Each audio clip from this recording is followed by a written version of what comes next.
Yeah, I'm really proud of the guys finding a way to win, and a hard-fought game, and ECU played really hard. I love the way that defense battled there at the end. It's great to have a goal line stand like that to win a football game. And being 1-0 with a lot of things that we can get better at, it's a good place to be. I was really excited about how we started fast, and penalties really derailed a lot of drives on offense. We've had some bonehead penalties and false starts, different things like that.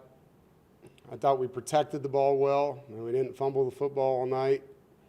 We had some explosive plays, throwing the ball down the field. Guys made contact catches, Wesley and Teddy, obviously.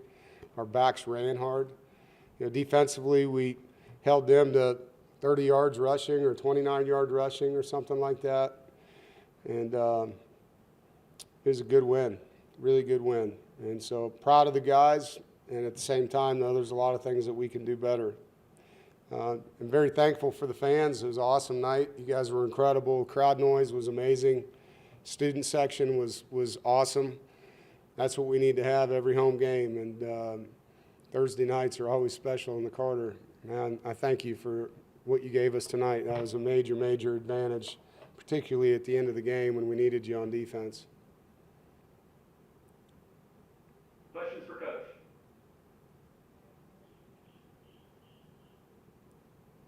Brian, go ahead. Yeah, thanks, Dave. On the fourth down play, what did you see? What did you think they would go to? Obviously, you stopped them running the ball. Did you get a sense they would try some kind of pass, some kind of quick pass? Well, I thought it would either be a repeat of their speed option, which they scored on earlier in a similar situation, or what they ran, the naked crack screen that they ran on us last year in the bowl game as well. So I didn't expect them to try to run the ball up the middle. I thought it'd be something off the edges. Defense did a great job, crack replacing, and Coach Elliott prepared them well for that play. We practiced that play throughout the week. Played just like that. I think we ran it 4 or 5 times in the red zone, and kids executed. Corner came up, big solid tackle on a tight end. So I was proud of those guys on defense. They had a couple of fourth down stops in the game that were big. Rob, go ahead. Yes, sir. I have a two-parter. First of all, your edge players, Sloan and Marsh, they were obviously later transfers. Just speak to the impact you thought they had on this game this evening. Yeah, we wanted to be better off the edge. We wanted to create more tackles for loss this year, more sacks, and not have to blitz all the time to create those things. We wanted to be able to do it with 4 or 5 guys. And so there was a huge emphasis in finding some edge players, and Kean Sloan, Kenny that you mentioned, Trey Thomas. We got some good snaps out of several players. Chase Bond got in the game, made some plays in the backfield. It was good to see him, and he's been super consistent.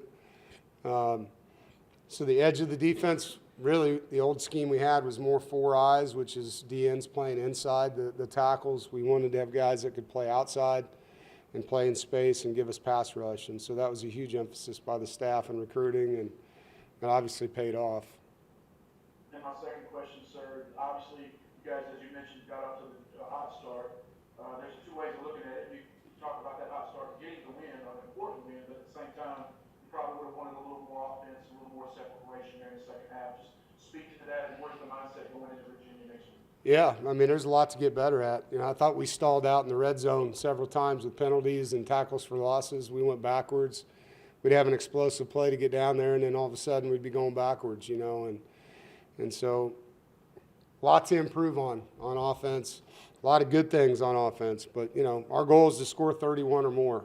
That's our goal. And so we were a touchdown short of our goal in this game, and we had 2 missed field goals, which hurt us, and so that's an area we got to get better as well. No, go ahead. Yeah, Wesley had a career night, first 100-yard game in college. What was it like to do that? But also, you talked about being more confident this year. You'd be able to see that confidence rise in things. I'm proud of Wesley. He missed a lot of training camp. He had a lot of nagging things bothering him, and really got full speed kind of towards the end of this week. And he's top 3 fastest players on our team. And so we need him to be an explosive guy and make senior-type plays, and he did that tonight. He was tonight exactly who I was hoping we'd see, and I'm super proud of him for stepping up and helping the offense be explosive, you know, because if he's like that and Noah's like that and Teddy's like that, Terrell, Keenan, and then you have Jolie and then you have Hollywood, we got a lot of different people we can take advantage of in space and get matchups. And so it's a good start, and it helps when your fastest guy is making plays because, as you saw with their team, you know, number 9 for them is a fast kid, and you got to know where they're at on defense. And it helps a lot that Wesley came out like that. Now he's just got to be consistent. Jaden, go ahead. Yeah, you mentioned having multiple playmakers. How important was having that tonight to get this win? Yeah, I mean, it was a team win. It really was. And I thought offensively jumped out 17-0, got us a lead. Defensively, I think they had minus 20 yards rushing in the first half. You know, it was very stingy. Both sides of the football helped each other throughout the night, and they faked a punt. Defense came right back after a 3-and-out. They fake a punt, comes right back out, stops them again. We had 3 fourth-down stops looking at the stats here. So it was definitely a complimentary win. Having playmakers helps, to answer your question, but I really look at this as more of a team win. JC, go ahead.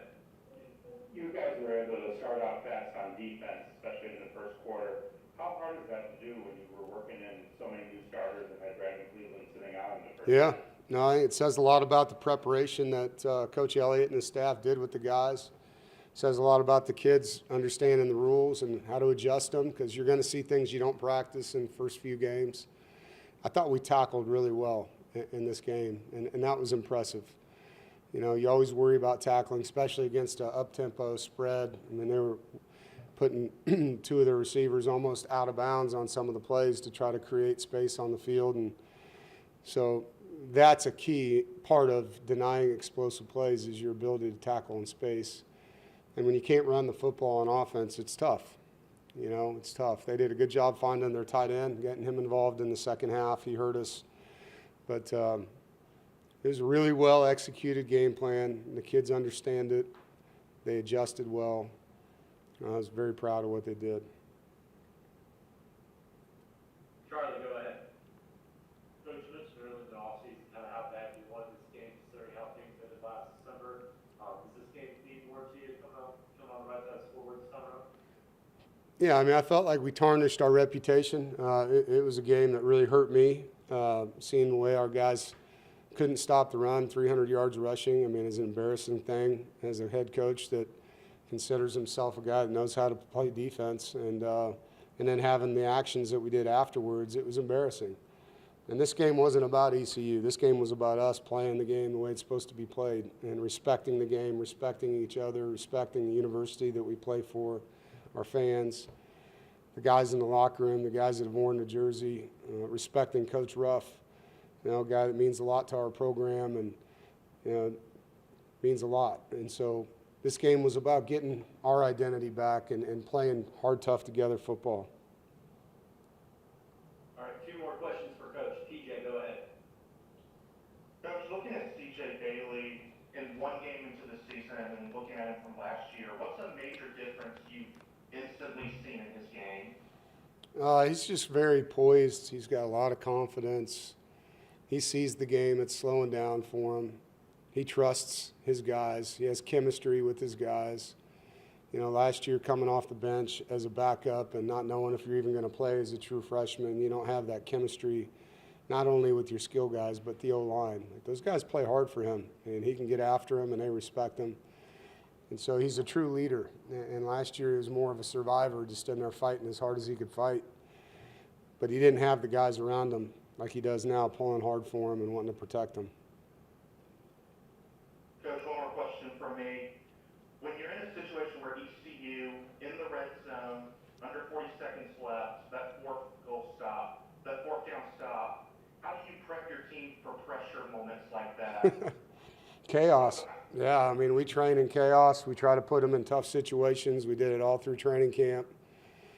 Coach Thunder and his staff put them in tough situations all summer. And then it comes down to having leaders on your team, you know, that they're not going to let it happen. They're going to execute, and they're prepared. And in pressure situations, you always revert back to your training. And we trained them well, and the kids did a tremendous job of standing up, bowing up, and not letting them get a first down right there. All right, David, go ahead with the last question for Coach. Yeah, can you talk about getting your identity back, respect the game, playing the game the way it's supposed to? What moments tonight stood out to you where you felt like the team did that? Well, I mean, stopping them on 4th down 3 times, goal line stand, for sure. I think just the poise the guys had as ECU started creeping back in the game. There was no panic. There was nothing. The guys just kept playing and finding a way to win. It was never a moment in the game where you felt like anybody on the sideline didn't believe that we were going to win the football game. They were all locked in. It was a much different feel on that sideline than we had on our sideline a year ago. And just the way that they prepared, like this team is, they're so able to take constructive criticism. They want to be better football players and better men. They know that we love them and we're coming from the right place. And they take it, they listen, and they work hard. And it paid off tonight. You know, I mean, that's a game, if you go back over the last 35 times it's played, it's usually a close game. And no different tonight. Even though we had a chance to not make it that way, that's how a lot of these games have ended. Thank you, guys.